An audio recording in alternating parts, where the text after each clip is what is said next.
Sabe o que a deusa africana Nimba tem a ver com uma cidade do interior do Rio Grande do Sul e com o grande pintor Pablo Picasso?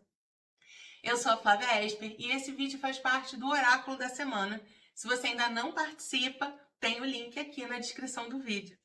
Hoje a gente vai falar de uma deusa muito especial do povo Baga, da Guiné e de Serra Leoa, na África Ocidental. Ela é uma deusa da fertilidade, da colheita, da abundância, da prosperidade, da maternidade, da força feminina de criação, gestação e nutrição. Alguns autores chamam de deusa Abol e diferenciam de Nimba, que seria como uma contraparte dessa deusa, uma parte mais visível. Outros dizem que é a mesma deusa. A deusa Nimba era representada por grandes máscaras e esculturas de madeira, que hoje em dia estão em vários museus. São máscaras enormes, de madeira escura, que têm certas características que remetem ao cultivo dos grãos, às crianças. Tinha ali a cabeça e os seios, aqueles seios já mais planos, né, que já amamentaram. E essas máscaras eram vestidas geralmente por homens com uma roupa de palha nos rituais de casamento, de passagens, algumas passagens mais importantes da vida e principalmente no ritual de colheita. As máscaras de Nimba, elas nunca eram uma réplica, né? Elas eram sempre peças únicas com características de cada artista, de cada contexto. E vários artistas artistas europeus, né? Depois que vários legados de povos africanos foram roubados, né? Não tem outra palavra, e levados para museus na Europa, vários artistas europeus ficaram encantados, principalmente com as máscaras Nimba. E Pablo Picasso foi um deles.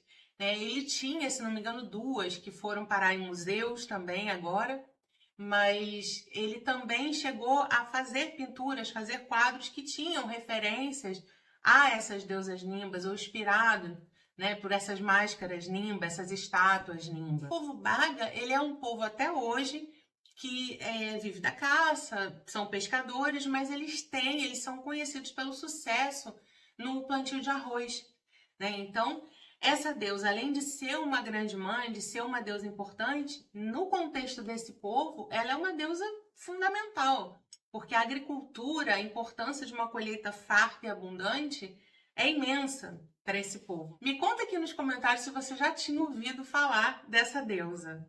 Bom, para quem escolheu essa carta no oráculo da semana, ela traz algumas questões para a gente pensar. Vou falar de algumas agora e depois vou explicar o que ela tem com o Rio Grande do Sul para a gente falar de mais uma parte.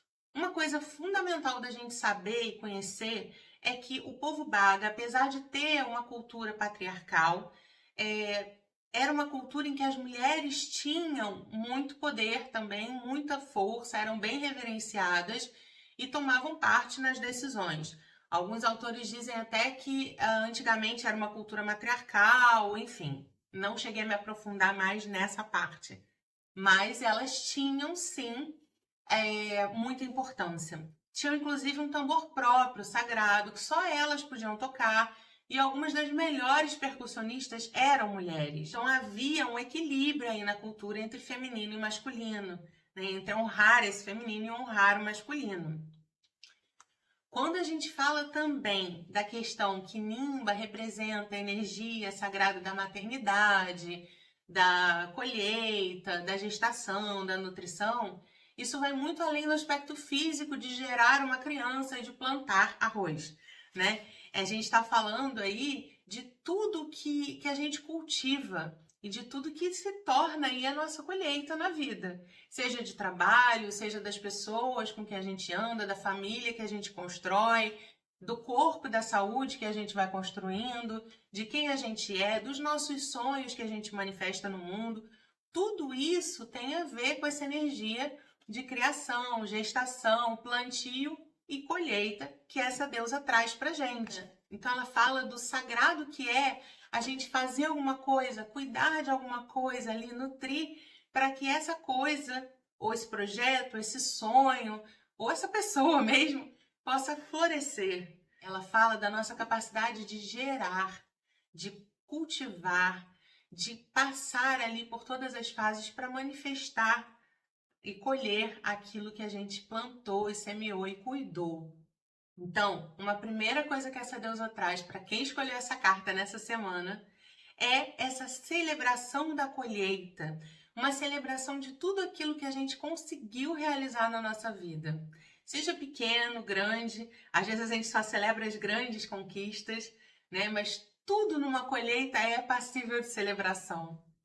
Então, a gente não está falando aqui só de conquistas materiais, né? A gente está falando das conquistas de quem a gente se tornou hoje, dos aprendizados que a gente teve, né? Ou das crianças que a gente gerou mesmo e criou e botou no mundo, das plantinhas que a gente tem em casa, dos nossos projetos de trabalho, de sonhos que a gente conseguiu realizar. Ela fala de tudo isso, tudo que a gente tenha tido essa energia de sonhar ou planejar, gestar, né, cultivar, nutrir, deixar florescer e colher, e que hoje a gente tem o que a gente já construiu na vida.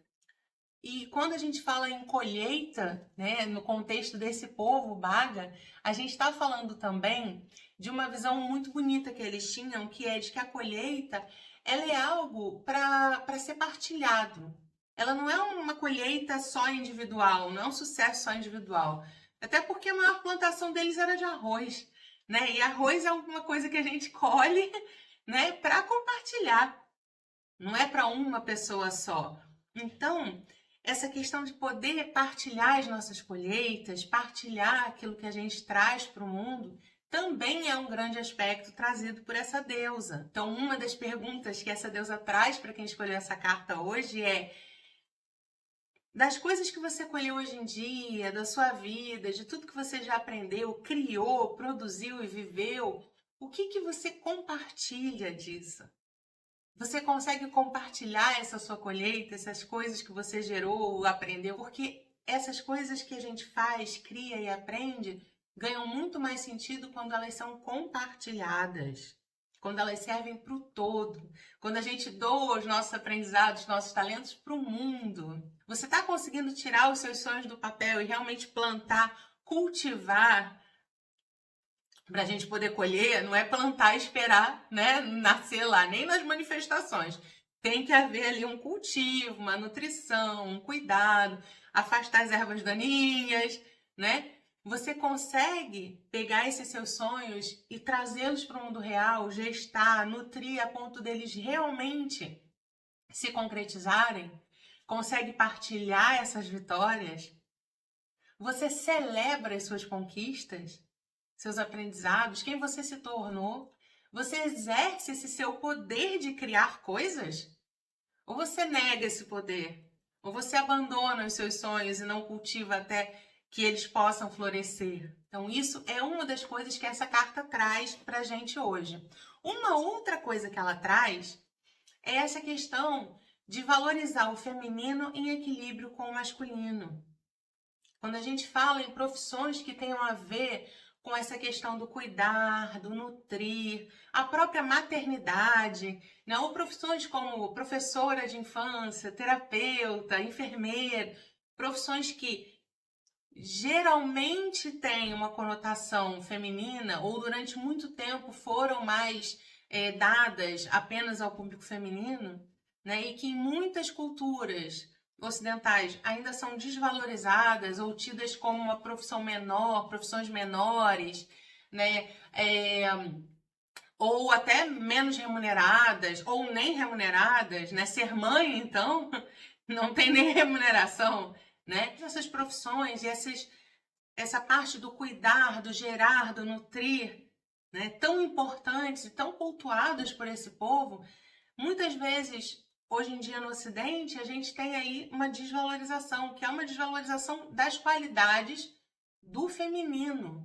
Feminino que eu falo, feminino simbólico, né? Homens e mulheres têm seu lado feminino e masculino, né? Então, mesmo nos homens, essa coisa do cuidar, né? Do afeto, do nutrir, em muitas culturas é banida praticamente, né? Então, essa deusa também traz a importância de que a gente tenha equilíbrio, de que a gente valorize esse lado também do feminino e do cuidar, do nutrir, do plantar, do gerar, né, do colher, porque eles são fundamentais. Se não tiver quem plante, não tem ali comida, né? Se não tiver quem alimente, se não tiver quem dê a luz, não tem gente no mundo. Se não tiver professores que cuidem das crianças, não vão ter outras escolas depois, não vão ter profissionais, né? Essa carta também traz essa questão. Como é que está dentro de você a valorização do que é feminino? Né? Diante de uma cultura que tende a desvalorizar esses aspectos que são tidos como femininos e menores, como é que está isso dentro de você? Você consegue valorizar essas características em você? Ver como elas são importantes? Se você trabalha com profissões tidas como de cuidado, né? Você consegue cobrar pelos seus serviços? Uma outra coisa muito importante da gente comentar sobre essa deusa, sobre o culto a Nimba, é de como esse culto resiste até os dias de hoje, apesar da colonização, apesar dessa região da África depois ter sido colonizada e depois ter, hoje em dia, ter muitos muçulmanos e católicos, né? Depois de, no século XIX, grande parte da cultura desses povos e dos seus artefatos ter sido roubada e levada para museus na Europa, e depois, inclusive, de um próprio projeto do governo da República da Guiné, que ali, entre 58 e 84, 85, se não me engano, entrou com um plano de desmistificação, um programa de desmistificação da Guiné, né? Que tentou destruir, assim, propositadamente a cultura daqueles povos, a riqueza cultural, a religiosidade, os artefatos, várias máscaras da deusa Nimba, né, e estátuas também foram. Houve um silenciamento aí dessa cultura, né, de várias práticas espirituais tradicionais, tanto que até hoje, assim, não é fácil encontrar coisas sobre essa deusa, informações sobre essa deusa. E apesar disso tudo, essa deusa é cultuada até os dias de hoje. Então isso nos fala também de como muitas vezes esse feminino, no que ele tem de criativo, de cuidador, de nutridor, muitas vezes também as culturas tentam silenciar esse lado, silenciar toda essa questão, esse lado feminino do cuidado, esse espaço de gerar, de nutrir, como algo que não deve ser valorizado, nem cultuado, nem reverenciado. E isso não só fora de nós, mas também dentro de nós, né? Como vai aí o seu poder criativo? Muitas vezes a própria rotina massacra a gente, né? E a nossa visão também de que isso é hobby, isso não dá dinheiro, né? Como é que vai o seu lado criativo, o seu lado artístico? Ele também está massacrado, está soterrado, está silenciado. Como é que está o seu feminino no que ele tem de nutridor, de cuidador, de criativo? Seja você homem ou mulher, como é que vai essa sua vontade de entrar em contato com esse lado mais sensível, com esse lado mais acolhedor? O culto a essa deusa, ele fala também de uma resistência, de resistência cultural, da importância que o que ela representa tem ainda até hoje para a humanidade, tanto que ela ainda é cultuada, mesmo com todas essas tentativas de silenciamento. Assim como esse nosso lado feminino, criativo, sensível, nutridor, acolhedor, por mais que tenha sido desvalorizado na cultura, ele ainda persiste, ele ainda é necessário. E é aí que entra uma cidade do interior do Rio Grande do Sul. E eu vou explicar para vocês agora o que ela tem a ver com essa história toda dessa deusa. Se você chegou até aqui, curte o vídeo para eu saber que você chegou até aqui. Bom, ali na década de 80, uma estátua da deusa Nimba, não era uma máscara, era uma estátua para se colocar em altar, foi encontrada no leito do rio Ijuí. Houve uma seca, a água baixou e um pescador encontrou ali no leito do rio essa estátua. E um colecionador da cidade de Santo Ângelo comprou essa estátua, deixou-la na sua coleção por décadas, sem saber que estátua ela era aquela. Até que em 2016, ele convidou um estudioso, um pesquisador, para mostrar a coleção dele. E o pesquisador viu essa estátua e ficou ali fascinado e quis pesquisar sobre essa estátua. E pesquisou durante 2 anos, até ele realmente chegar à conclusão de que era mesmo uma estátua da deusa Nimba, uma Nimba. E isso é muito interessante, porque isso significa que esse culto também continuou no Brasil. O culto a essa deusa ele perdurou no Brasil diante dos horrores da escravidão, né, em que as pessoas eram proibidas de exercer sua cultura, de cultuar seus deuses, né, em que houve um silenciamento muito violento de todas essas culturas. Então, além do que aconteceu na própria Guiné, né, aqui no Brasil também. E mesmo diante de todo esse silenciamento, de tanta violência, esse culto perdurou. Aí não se sabe exatamente quem fez essa estátua, né? Se foi já num quilombo, não se sabe. Mas os próprios jesuítas também tinham relatos de cultos a Nimba no Brasil. Então isso nos fala ainda mais do poder de resistência dessa deusa. O que ela traz, o que ela expressa, é algo tão forte, né? Essa maternidade, a colheita, essa celebração do feminino, é algo tão forte, tão fundamental, que as pessoas continuaram exercendo mesmo diante de poder perder a própria vida, né? Porque é algo tão forte o que ela traz que precisa ser levado adiante. E perdurou, mesmo diante de tantos silenciamentos, de tanta desvalorização. Então essa deusa, para quem escolheu essa carta essa semana, também nos fala de resistência, de resiliência, de arranjar formas, mesmo diante de todos os silenciamentos, de continuar cultivando o que é o que é importante para a gente, de continuar nutrindo esse lado criativo, esse lado amoroso, esse lado do cuidado, do feminino.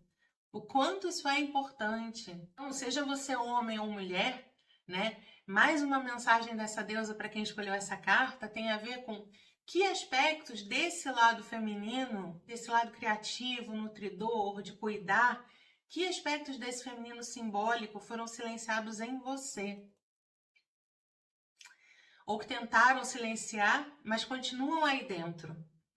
Né? Às vezes sonhos também que você tinha e que, seja a cultura, a família, o dia a dia, as necessidades, enfim, seja o que for, tenha silenciado, tenha feito você não cultivar abertamente aquilo, mas fica ali aquele sonho, aquele desejo aí guardadinho na alma.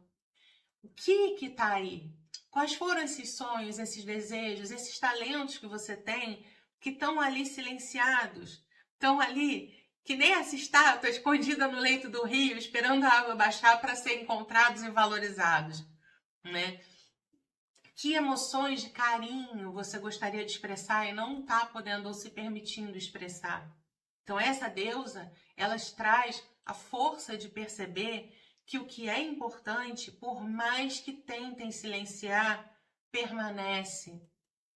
Permanece e, além disso, quando cai nas mãos ou quando é apresentado para quem realmente tem afinidade e entende o valor daquilo, vai ser valorizado. Então essa deusa traz essa força para que você mostre que isso que ainda tem aí dentro de você, que você ainda não teve espaço para fazer, que você acha que não tem valor, que não vai ser valorizado ou que nunca foi valorizado, precisa vir à tona um dia, assim como essa estátua que foi encontrada no leito do rio.